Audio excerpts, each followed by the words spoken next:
ईश्वर व्यापक है या किसी देश विशेष में रहता है।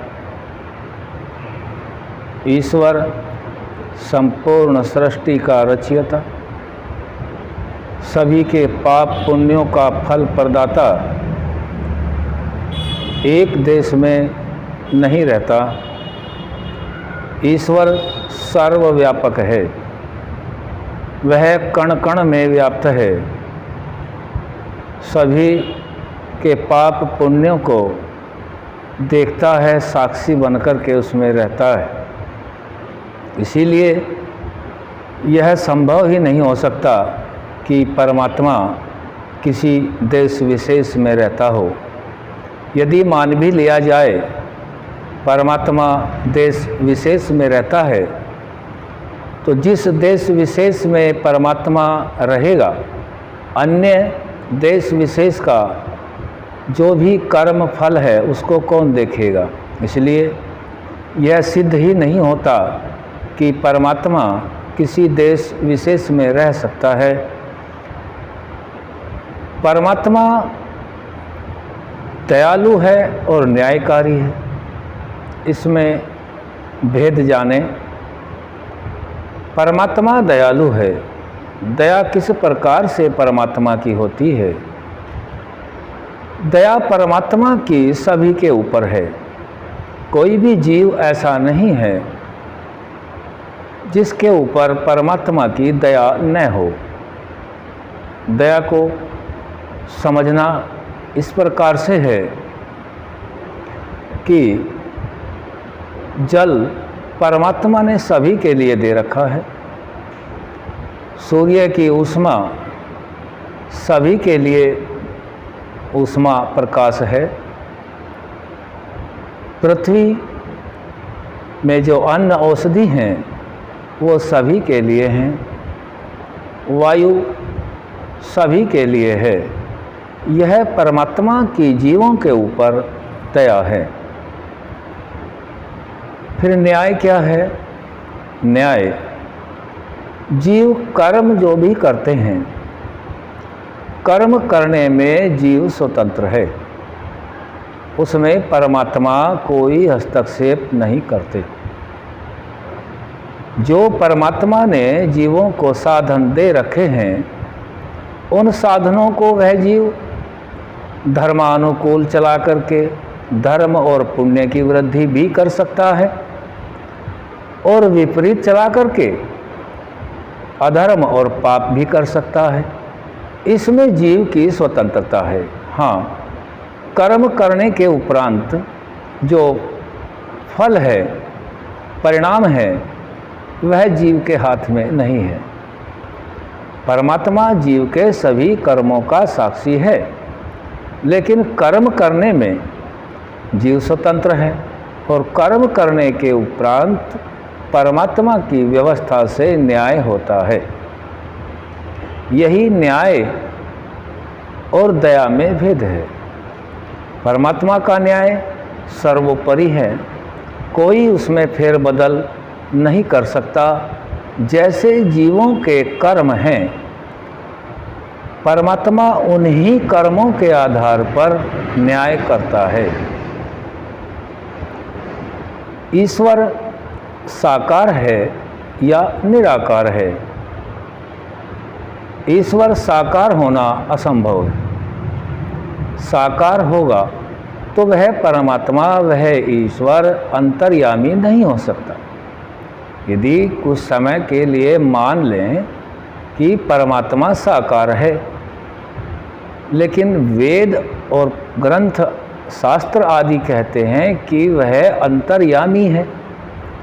यदि वह साकार है तो किसी के अंतर में बैठेगा? नहीं बैठ सकता, यह असंभव है। परमात्मा जब महाभूतों से स्थूल सृष्टि का निर्माण करते हैं, महाभूतों से पहले जो भी बनाए जाते हैं तत्व, वह सब निराकार अवस्था में होते हैं। और निराकार अवस्था में तत्वों का बनाना और निराकार अवस्था में प्रलय का रहना, कोई साकार वाला तो बना नहीं सकता। जितने भी वे 19 तत्व बनते हैं वे सभी निराकार अवस्था में बनते हैं और उनका निर्माण निराकार ही कर सकता है, क्योंकि साकार तो उस वक्त कुछ है ही नहीं।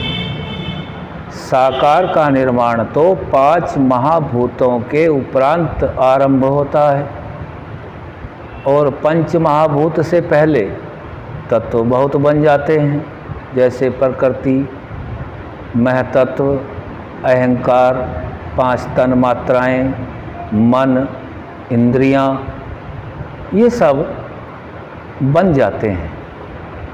इसके उपरांत 5 महाभूत पृथ्वी, जल, अग्नि, वायु और आकाश उत्पन्न होते हैं।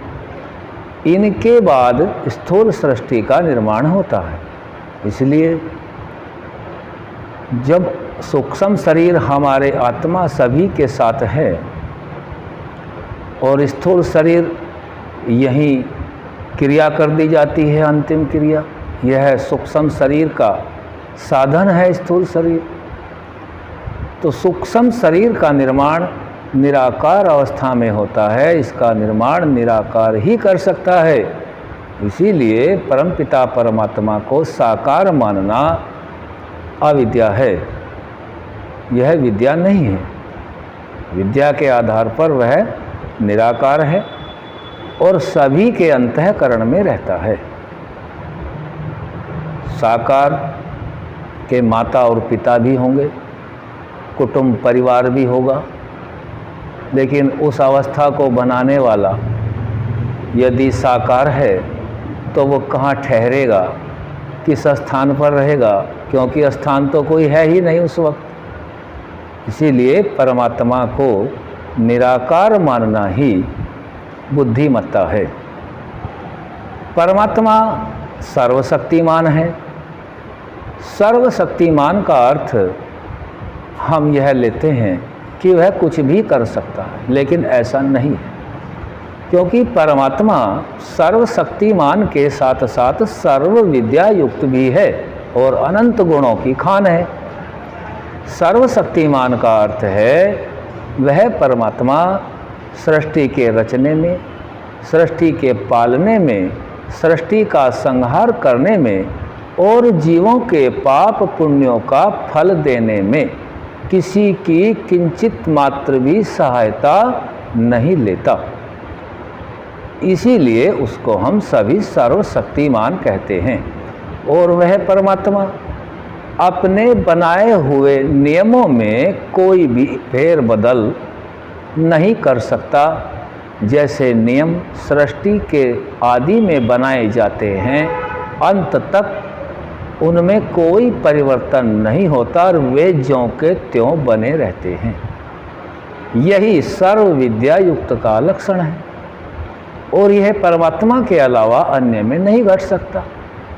हम देखते हैं, जैसे भी सुनते हैं कि बीच में सृष्टि के यह ज्ञान आया, यह परमात्मा का है, फिर कुछ काल पर्यंत आया, ऐसा असंभव है।